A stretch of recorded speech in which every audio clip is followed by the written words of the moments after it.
दुश्मन के कदम आए गर पाक वतन में, हम उसको सुला देंगे मिट्टी के कफन में। बन जाएंगे बातिल के लिए कहर इलाही, हम मिल्लत इस्लाम के जाबाज सिपाही। लहराएंगे हर हाल में इस देश का परचम, रोके बढ़ने से हमें दुश्मन में कहाँ दम।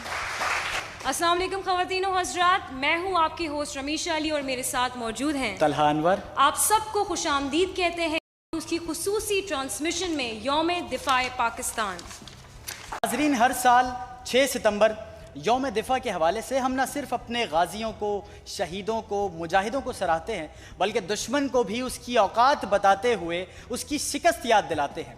वो दुश्मन जो सोचता था कि शायद शाम को जिमखाने लाहौर में चाय पिएंगे, शायद रात को शराबों और कबाबों की महफिल सजाई जाएगी, और वो दुश्मन जिसे बहुत गुरूर था अपने टैंकों पर, तो फिर वो हम ही थे जो अपने जिस्मों से बमों को बांध कर उन टैंकों के नीचे लेट गए और उस जमीन को टैंकों का कब्रिस्तान बना दिया।